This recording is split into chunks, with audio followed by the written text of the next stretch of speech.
ஏழை தாத்தாவும் சிறுமி பேத்தியும் ஒரு சிறிய கிராமம். அந்த கிராமத்தின் கடைசி தெருவில் ஒரு மண் குடிசை வீடு. அந்த வீட்டில் வாழ்ந்தவர்கள் 2 பேர் மட்டும்.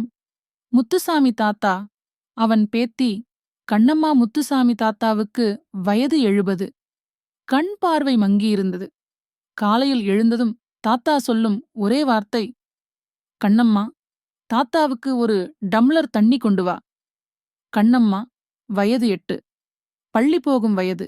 ஆனா ஏழ்மை அவளை பள்ளிக்குச் செல்ல விடவில்லை.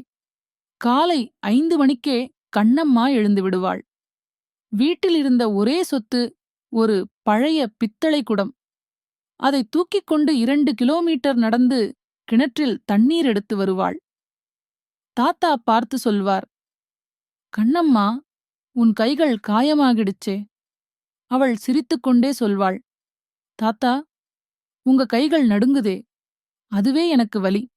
அந்த நாள் முழுக்க சாப்பாடு இல்ல. மாலையானதும் தாத்தா ஒரு பழைய தகர டப்பாவை எடுத்து வெளியே போவார். குப்பையிலிருந்து பழைய பாட்டில்கள், காகிதங்கள். அதை விற்றால் கிடைப்பது 20 ரூபாய்.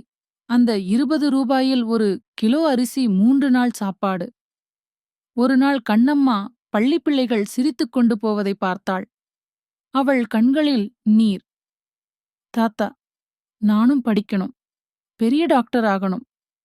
தாத்தா கண்ணீர் துடைத்துக் கொண்டு சொன்னார், கண்ணம்மா, தாத்தாவுக்கு சொத்து இல்ல. ஆனா உன் கனவுக்கு தடையா நான் இருக்க மாட்டேன். ஒரு நாள் கனமழை. குடிசை வீட்டுக்குள் தண்ணீர். தாத்தாவுக்கு காய்ச்சல். கண்ணம்மா அருகில் உட்கார்ந்து அவன் நெற்றியில் துணி வைத்தாள். தாத்தா, நீங்க இல்லாம நான் யாரு? அந்த வார்த்தை தாத்தாவின் உயிரை பிடித்து வைத்தது. அந்த கிராமத்துக்கு ஒரு ஆசிரியர் வந்தார். கண்ணம்மாவை பார்த்ததும் அவளின் புத்திசாலித்தனம் புரிந்தது. அரசு உதவி, பள்ளி சேர்க்கை, இலவச புத்தகங்கள். கண்ணம்மா பள்ளிக்குச் செல்ல ஆரம்பித்தாள். காலம் மாறியது. பல வருடங்கள் கடந்தது. அந்த குடிசை வீட்டில் இப்போது ஒரு சிமெண்ட் வீடு. முத்துசாமி தாத்தா கட்டிலில் உட்கார்ந்திருக்கிறார். கண்ணம்மா, வெள்ளைக்கோட், ஸ்டெதஸ்கோப். தாத்தா, நீங்க சேகரிச்ச அந்த 20 ரூபாய்தான் என் வாழ்க்கை. தாத்தா சிரித்தார். அவரது கண்களில் நிறைவு. ஏழ்மை கனவுகளை கொல்லாது. அன்பு இருந்தால் வாழ்க்கை மாறும். Hi, hello friends.